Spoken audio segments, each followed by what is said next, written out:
Salut l'équipe, dans cette vidéo on va parler de Spider-Man Across the Spider-Verse qui se déroulerait dans plusieurs réalités différentes, mais certaines sont susceptibles d'être explorées et d'autres un peu moins. On commence cette vidéo dès maintenant, let's go! Petit message avant de commencer cette vidéo, vous êtes 98,3% à regarder mes vidéos, mais à ne pas être abonné. C'est aussi simple que de dire bonjour, il suffit de cliquer sur le bouton rouge et sur la cloche. Merci à vous! Le Spider-Man de Tom Holland fait peut-être partie du MCU, mais Sony possède toujours les droits cinématographiques et les patrons du studio sont déterminés à en tirer parti.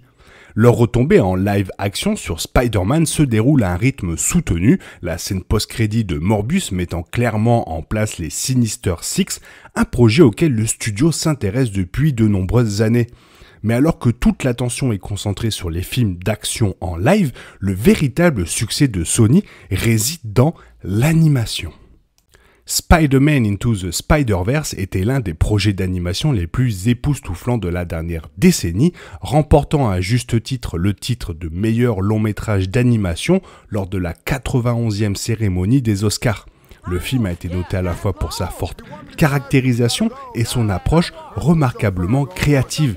Il a servi d'histoire d'origine pour Miles Morales, l'Ultimate Spider-Man, et a présenté aux jeunes super-héros de multiples variantes de Spider-Man appartenant à d'autres dimensions.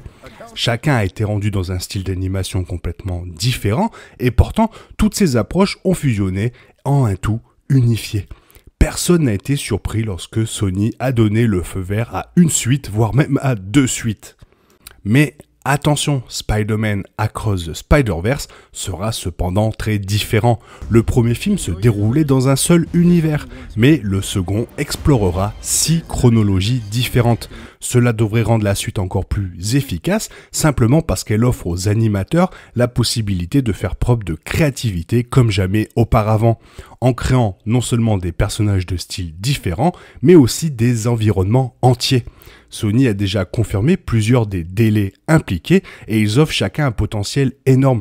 Voici les univers que l'on verra dans le second film Spider-Man.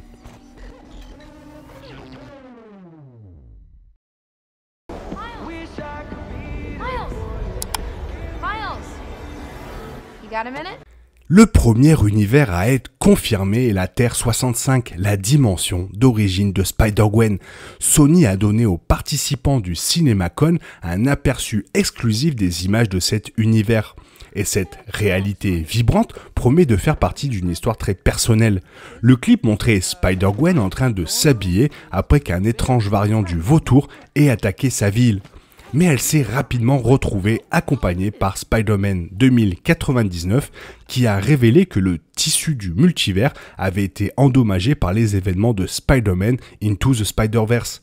L'accent de cette scène n'est pas seulement sur le chaos multiversel, Spider-Gwen a été démasqué par son père, un chef de la police qui cherchait Spider-Gwen, ce qui a semblé être une scène déchirante dans laquelle il a choisi d'essayer de l'arrêter. Malgré tout, les enjeux personnels vont clairement être importants, ce qui signifie que cet univers sera revisité.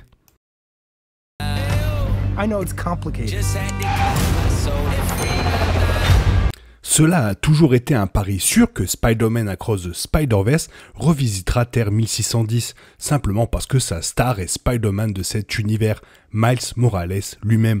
La bande-annonce de Spider-Man Across the Spider-Verse a confirmé que Miles aussi se débat sous le poids d'une identité secrète, ses parents soupçonnant qu'il leur cache quelque chose, bien qu'il n'ait aucune idée de ce que cela pourrait être. Il existe des parallèles intéressants entre l'histoire de Miles et celle de Spider-Gwen, simplement parce que leurs deux pères sont flics. Ces parallèles devraient constituer un récit intéressant, alors que Miles se débat avec le problème traditionnel de Spider-Man, consistant à équilibrer sa vie privée et sa carrière de super-héros.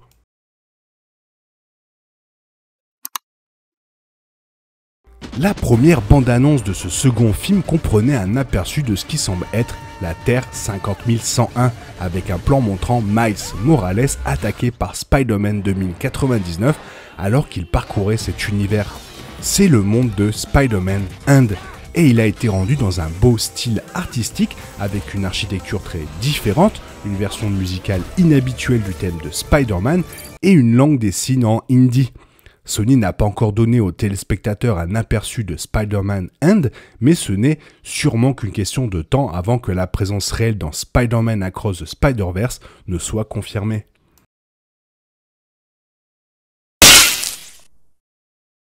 Le rôle de Spider-Man 2099 dans Spider-Man Across the Spider-Verse est actuellement incertain. Le personnage a été introduit dans la scène post-générique du premier film, lorsqu'il a commencé à voyager à travers le multivers dans un but inconnu. Le clip présenté au CinemaCon suggère que Miguel O'Hara, un Spider-Man qui a acquis ses pouvoirs après que l'entreprise pour laquelle il travaillait ait mené des expériences génétiques dangereuses, tentera de réparer toute la création. Bien que ce soit un objectif louable, la bande-annonce suggère que Spider-Man 2099 se retrouvera en conflit avec Miles, pour des raisons encore inconnues. Selon la bande-annonce, Miguel intercepte Miles sur Terre 50101 et le transporte sur Terre 928, qui, dans les bandes dessinées, est la maison de Spider-Man 2099 dans la ville de Nueva York. Reste à savoir combien de temps nous passerons dans cette dimension, en rappelant que la voix de Spider-Man 2099 sera Oscar Isaac et que ce personnage n'aura apparemment aucun sens de l'humour. Ces 4 premiers univers sont à peu près confirmés, voire confirmés, grâce à la fois à la bande-annonce et aux images du CinemaCon. Le 5e est beaucoup plus incertain, mais une possibilité intéressante est le monde steampunk de Lady Spider, un variant de Spider-Man introduit dans les bandes dessinées de la Spider-Verse qui n'a pas été beaucoup développé en tant que personnage, mais qui a son propre style steampunk distinctif. Il est facile de voir Sony aimer explorer ce genre de monde et les opportunités créatives qu'il présente. La bande-annonce du second film d'animation montrait que Miles était projeté à travers le multivers, mais l'effet utilisé était familier aux lecteurs de la bande dessinée. Dans les bandes dessinées, le multivers est lié par la toile de la vie et du destin. Les Spider-Man ou Spider-Totems comme Peter Parker et Miles Morales sont naturellement à la croûte de la toile, qui est la véritable source de leur pouvoir.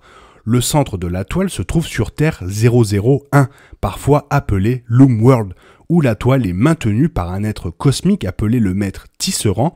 Si le multivers est dans le chaos, il est raisonnable de supposer que la source réelle du problème se trouvera sur Terre 001.